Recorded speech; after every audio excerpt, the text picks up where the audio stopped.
Hello, everybody. I hope all of y'all are having a good day today. You know, you can get on YouTube or Facebook or just Google, you know, ancient temples all over the world. And you can pull up some amazing, beautiful pictures. The Mayan, well, it wasn't really the Mayan, but you know what I'm talking about. In South America, these amazing temple complexes.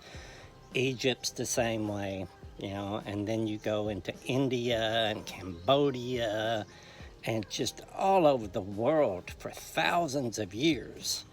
Supposedly, that's what they tell us. It was thousands of years ago. Sometimes I question that. But we have all of these structures, these physical buildings, that are they're absolutely magnificent. I mean, the design, the intricacies in it and everything is just, it's absolutely amazing. And a lot of people have gone into detail about how some of these temples and everything were designed for certain frequencies, for healing and stuff like that. And I've been saying for years now, that love is a frequency. Love is the most powerful force in the universe, in the world, and that love conquers all. And if we get this frequency in the world, everybody vibrating in love, then this world will heal itself. So they went into great detail with these temples, I'm amazed by it. I think one of the supposed first, is the Tower of Babel, trying to reach heaven. Okay, if you look at that in a spiritual sense, people building a building, thinking that in the building, something outside themselves, that they will be able to ascend to heaven and find God. But we're always told the kingdom of heaven is within us. What's pretty cool is these guys go into all this research and everything, researching these physical temples, telling us, about the frequencies and things like that. But our bodies are aura. That if you're walking in love, you are vibrating in love. You're putting off this healing frequency around you. Now, if you're walking around as a religious spirit or being hateful or fearful, you're putting off that frequency, and that is a destructive frequency. People don't really talk about the human body and the design of it. I mean, you go to schools, and they will talk to you about, how these supposedly, basic primitive people built all these complex structures and everything, and it's amazing, and we're still trying to figure out how they did it and stuff like that. But yet they avoid teaching you about how complex just a single cell in your body is, how that's made. They try to make that like, it's just, there was a mud puddle thousands and thousands, billions of years ago, and it just so happened this chemical and this protein touched, and this protein touched, and this mineral touched, and just magically, kaboom, a single cell organism arrived. And it's just like this little blob floating around, like a jellyfish. And it's not. The insides of a cell are they're more complex than the electronics that make up an F-22 fighter Raptor. I mean, a fighter, it's amazing how complex it is, but they avoid that stuff, because if you start seeing how complex things like that are, then you start thinking, well, maybe there has to be a creator. I got a gnat bugging me pieces. You have to start thinking maybe there's a creator. And see, they don't want you believing in that. They want you to believe in evolution and how, man does everything. Look at this world we're living in today. Isn't this an amazing civilization? And there ain't nothing civil about it. Look at the wars, look at the famine, look at the greed, everything that's going on. And they say, we are the architect of this world. We've created this world. I can't remember who it was that did that research and found the name Yud-Hey-Vah-Hey encoded, in our genetic code. It shows you there that through mathematics, because you can prove through mathematics that there is a God, You know, that there is a designer and a divine entity that created this, that it's just not something random. But it's proven, you know, that the name of God is encoded in our very DNA. And we are told we are the temple of God. Don't you know that you're the temple of God? You know, and you look at how complex our bodies are and what our bodies are capable of doing. That's not counting what our healed bodies can do whenever this world manifests in love and we become what we were supposed to be. All right? Imagine that. We are the temple of God, and nobody talks about the magnificence of our bodies. I go to the gym about 5 days a week, you know, and I work hard to keep my body to look a certain way that I want it to look, and for me to be able to perform the task that I have to perform here. And it just amazes me that our bodies are designed to where we can create them, we can adjust them, we can adapt them for the things that we need to do, you know. But they don't teach people that in school. You know, a lot of people, they talk about me and say that I'm teaching New Age, you know. And I've made some videos in the past where I showed you the dude sitting in the lotus position, you know, and he's got the 7 chakras. And then I put up the Jewish temple side by side with it and showed you the 7 stages that you have to go through in the temple to reach the Holy of Holies, just like the dude sitting in the lotus position, you know. I've showed people that. It's all about getting beyond self. You know, there's these 5 wash stations, you know, that you have to go through. And each time you go through one of these stations, they would ceremonially wash and cleanse, all right? And then when you get to the 6th stage, that's where there was a sacrifice. There was an altar there, and you would make a final sacrifice. That's what the priest had to do before they could walk up into the Holy of Holies, walk up the throat. If you look at Jacob laying on the rock with his head on the rock, all right? His head was elevated. It was in a higher place. All right, but when you get to that altar, you had to make a sacrifice, and that's where we step up to the altar. Remember, we're told to offer our bodies as living sacrifices, all right?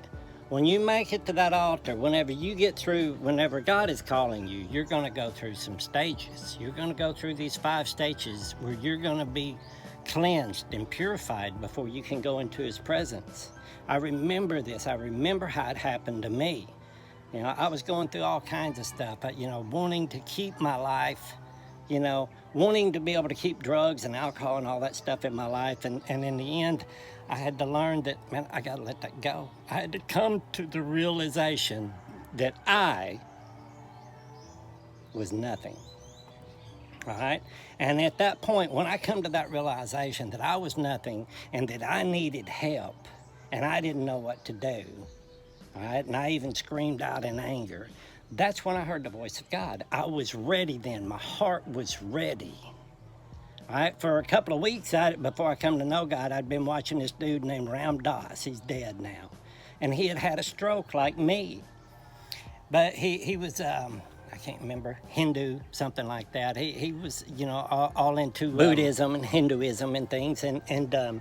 But I remembered seeing his passion, you know, and him crying because his guru had died, and he had seemed to have lost his faith after he had his stroke, you know, and he was trying to get it back. And I remember I was thinking to myself, I was almost crying inside, like, you know, Christianity never give me that, you know, to where it's just, you know, this man is crying for another man that had helped him along his path so much, you know, and I was like, man, I would want that, you know, I would want that with God, to have that kind of love for God. Christianity never done that. And it's amazing that later I heard the voice that said, call out to Jesus, you know. That's when I was at that altar. And that's when I realized I'm going to offer my body. I've made a mess of things, Lord, you can have it. And whenever I made that decision to offer my body as a living sacrifice, I was able to walk up those steps into the Holy of Holies. And that's whenever Christ began to reign in my life. He changed me forever. It's no longer I who live, but Christ who lives within me. I shed that ego. It was all God's work. I didn't do it. But it was a deep, deep inward journey in, not out, not in these temples made by men where you got to go up, the altar calls and walk up there and tell everybody how sorry you are and I've been messing up and I've been doing this and pray for me and let me get baptized in some water and all of a sudden I'm going to get the Holy Spirit, It was none of that. That stuff, all that stuff is a trap. That's what religion is. That's what those buildings are. They're traps to get you in there and keep you from making that journey within yourself. It's written that in John, Gospel of John, it says, all those that the Father gives me will come to me. All right? And you look at that word there, the translators did not distinguish between the words. There's different words for come. Most people don't realize that. They speak the English language and that's it. It's perfect and infallible in the English. But that word for come that they use there means the end destination, the final destination. Once you get there, the Holy of Holies, He'll never let you go. That's where you're going to stay. All right? You have hit the mark. And that's what the word sin means, is to miss the mark. And you see, you missing the mark in them buildings made by men. Everybody's, oh, wow, look at this. That pastor up there is wearing a beautiful robe. He's got a big old thing on his head. He's standing behind that podium pointing his finger and reading out of the Bible. He's got to know what he's talking about. And you stay in there and you get trapped, thinking that he knows the way to heaven and it's outside of you. It's written in that same verse, the one who comes to me, I will never drive away. And that word for comes there, it means nothing what the other comes to me. It means those who come, those who make the journey. But the other word means when you come, and that's your final destination. You have hit the mark. You are not sinning anymore because you didn't make it about yourself, your personal religious works. And that's when Christ says He'll never push you away. That means you will follow Him wherever He goes. This living body is subject to Him. All right, we'll do whatever He tells you to do. Just like the wheels within the wheels with Ezekiel, wherever the presence of God went, they went with Him. The 144,000, wherever the Lamb goes, they will follow. It's the same, all right? They've given up themselves as a living sacrifice. And they learned that they couldn't find that in these traps, these temples made by men. Don't you know that you are the temple of God? All right? But it's written in there, once you make that living sacrifice, then you will know God's will, what He wants, what makes Him happy.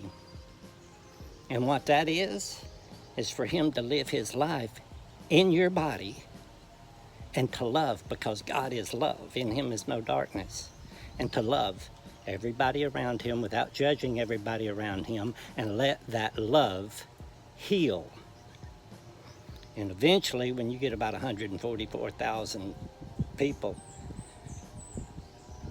precisely placed, strategically placed all over the world, exactly where they're supposed to be, when that frequency gets just right, and all those around them start vibrating with them, just like tuning forks. You put one tuning fork in a room with 50 and you ding one, the rest of them start vibrating with it.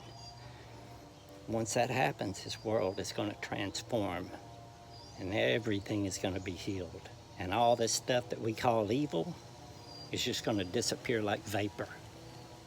I love you all. God bless.